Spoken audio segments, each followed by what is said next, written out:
Hello and welcome to our video summarising all you need to know about the League of Nations. My name is Barbara, and in this video we'll examine the history of the League of Nations from its inception all the way to its end, but also we'll look at key case studies on which, on one side, the League of Nations did register notable successes, but equally the failures and weaknesses that ultimately led to its ending. So let's get started. Now, when it comes to the League of Nations, which is also abbreviated to LN or LON, it was an intergovernmental organisation founded on 10th January 1920 as a result of the Paris Peace Conference that ended the First World War. It was the first worldwide intergovernmental organisation whose principal mission was to maintain world peace. Its primary goals, stated in its covenant, included preventing wars through collective security and disarmament, and settling international disputes through negotiation and arbitration. The League also dealt with other issues, including labour conditions, just treatment of native inhabitants, human and drug trafficking, the arms trade, global health, prisoners of war, and protection of minorities in Europe. At its greatest extent, from 28 September 1934 to 23 February 1935, it had 58 members. The League's main aims were, firstly, to stop wars and provide a centralised mechanism for monitoring and regulating global politics. Secondly, to encourage the disarmament of nations and the subsequent seeking of peace between them. And thirdly, to make the world a better place by improving people's working conditions and by tackling disease, poverty and hunger. The organisation itself had an assembly which met once a year, a council which met more regularly to consider crises, a small secretariat to handle the paperwork, a court of international justice, and a number of committees such as the International Labour Organization and the Health Committee to carry out its humanitarian work.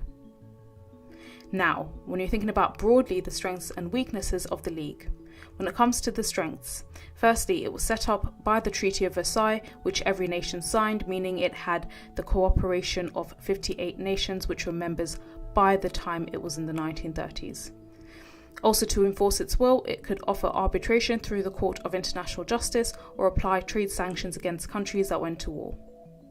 However, the League did have significant weaknesses. So despite being a product of the Treaty of Versailles, which was signed for every nation, most nations disliked the principles of this treaty and thus disliked the League of Nations by extension. Furthermore, the League was too ambitious. Germany, Russia and the USA, which are all global superpowers, were not members. It had no standing army, its organisation was quite cumbersome, and decisions had to be unanimous, making discussions quite difficult and unnecessarily prolonged. Now, it's really important to consider the case of Manchuria and Abyssinia. So the Manchurian and Abyssinian crises shook people's confidence in the League and proved that the League had no real power or authority over its members. So in the early 1930s, two events destroyed people's beliefs in the ability of the League to stop wars. In both situations, the League did not act quickly enough or made poor decisions about how to suppress the aggressor nation. This served to show that smaller countries could not expect protection from the League and that aggressors such as Hitler had nothing to stand in the way. So when it comes to Manchurian crisis, so by February 1932, Japan, which is a member of the League's council, had essentially invaded and conquered Manchuria, which was part of Chinese territory. It took the League nearly a year to send a commission and declare that Japan ought to leave, whereupon Japan left the League. The League couldn't send an army to enforce this departure, and it needed America's support to impose sanctions successfully, and in the end, it essentially did nothing. Also in 1935, there was the Abyssinian crisis, where Italy essentially invaded Abyssinia, which today is modern-day Ethiopia. Although the Abyssinian Emperor Haile Selassie went to the League himself to ask for help, all the League did was ban arms sales, which did Abyssinia more harm than Italy. A League commission offered Italy part of Abyssinia, but Italy invaded anyway. And far from stopping Italy, Britain and France, they tried to make a secret pact to give Abyssinia over to Italy, or 2/3 of Abyssinia over to Italy. Now, the effects of both crises were important, so it's important to have an understanding of the effect that both of them had on the League. So firstly, it became clear that if a strong nation was prepared to ignore the League could essentially do nothing about it, thus reducing its effectiveness in practice. The League's delays and slowness also made it look scared, as it lacked intimidating atmosphere in an international regulative council, which it should hold if countries are to respect it. Furthermore, sanctions were shown to be quite useless, reducing the League's credibility with those with a belief in it turning their heads elsewhere. Furthermore, everybody realised that Britain and France were not prepared to use force, thus strengthening Germany's confidence in the lead up to the Second World War. The four major powers, Japan, Italy, Britain and France, all betrayed the League, and smaller nations realised that the League could not and would not protect them. Moreover, Britain and France decided that the League was essentially useless to stop war and instead followed a policy of appeasement, and Hitler was encouraged to move ahead with his plans, which ultimately, of course, led to the Second World War. Now, when it comes to the Manchurian crisis and a more detailed timeline of it, so it began in September 1931 when the Japanese claimed that Chinese soldiers had sabotaged the Manchurian Railway in Korea, which Japan controlled. Japan attacked, and by February 1932 it had brutally conquered Manchuria.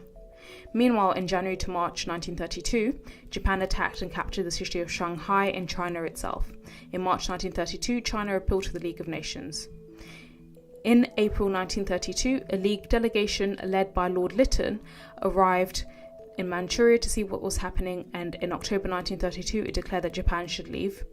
In February 1933, a special assembly of the League voted against Japan, and the Japanese ended up walking out of the League of Nations. The League, however, could not agree on sanctions, and Britain and France were not prepared to send an army. Not only did the Japanese stay in Manchuria, but in July 1937, they also invaded China. Now, when it comes to a more detailed timeline of Abyssinia, essentially in December 1934, there was a dispute about the border between Abyssinia and Italian Somaliland, which fled into fighting. And in January 1935, Haile Selassie, who was the Emperor of Abyssinia, asked the League to arbitrate. In July 1935, the League banned armed sales to either side, and in September 1935, it appointed a 5-power committee to arbitrate. In October 1935, the League's committee suggested that Italy should have some land in Abyssinia. However, instead, Italy's 100,000-strong army men invaded Abyssinia. The Italian troops used poison gas and attacked Red Cross hospitals. Britain and France refused to intervene. In December 1935, news leaked out about the Hour-Laval Pact, which was a secret plan made by the Foreign Secretary of Britain and the Prime Minister of France to give Abyssinia to Italy, which we're going to look at in some detail just now. And in the end, the League almost did nothing, and by May 1936, Italy had conquered Abyssinia. So, as was mentioned, the Hour-Laval Pact was really important and a key turning point in the Abyssinian crisis. So what was it in detail? So this pact, which was made in 1935, was a secret plan to offer Benito Mussolini, who was the leader of Italy, most of Ethiopia, then called Abyssinia, in return for a truce in the Italo-Ethiopian War. It was put together by British Foreign Secretary Sir Samuel Hoare and French Premier Pierre Laval, who tried and failed to achieve a rapprochement between France and Italy. When news of the plan leaked out, it drew immediate and widespread denunciation. On 10 December, British Secretary of State for Foreign Affairs Samuel Hoare and French Prime Minister Pierre Laval secretly agreed on a plan to end the Italo-Abyssinian War by terms strongly favouring Italy. On 11 December, details of the Hoare-Laval plan were published and brewed by Pierre Laval with the agreement of Sir Samuel Hoare, the British Foreign Secretary. The plan suggested that Italy receive large slices of northern and southeastern Abyssinia, with half of the country handed over for future exploitation and settlement, and Abyssinia's compensation would be only an outlet to the sea. The Hoare-Laval plan raised such vigorous protests and outrage from British public opinion once it was leaked, and this led Hoare to be sacked and the Baldwin government forced to disown the plan. And harsh editorials against the Hoare-Laval Pact were published in British and French newspapers, thus seriously damaging the League's reputation even further on a global stage. Now, when it comes to the collapse and legacy of the League itself. So, in 1936, the League's disarmament conference failed, thus proving that the League's fundamental reason for existence, which was peace, was essentially defied by its participants and other countries. And it was really important and a key weakness that the League lacked an armed force of its own and dependent on the great powers to reinforce resolutions, which they were very unwilling to do. Its two most important members, Britain and France, were reluctant to use sanctions and even more reluctant to resort to military action on behalf of the League. Immediately after the First World War, pacifism became a strong force both among people and governments in the two countries, and in 1937, Italy formally left the League. The final meeting of the League of Nations took place on 18th April 1946 in Geneva. Delegates from 34 nations attended the assembly, and this session concerned itself with liquidating the League. As the situation in Europe escalated into war, the Assembly transferred enough power to the Secretary-General on 30 September 1938 and on 14 December 1939 to allow the League to continue to exist legally and carry reduced operations. The headquarters of the League, the Palace of Nations, remained unoccupied for nearly 6 years until the Second World War ended. And despite being a failure in practice, the League was important in formalising institutionalised international collectiveness between nations, thus paving the way for institutions such as the United Nations to govern and regulate with more success on the global scale. So that's it. If you found this video useful, do give us a thumbs up and subscribe to our channel, but also make sure you visit www.firstratetutors.com. There you will find lots of revision materials that you can use as part of your studies, model answers, and essay questions that you can use to support your studies and your endeavours. Thanks so much for listening.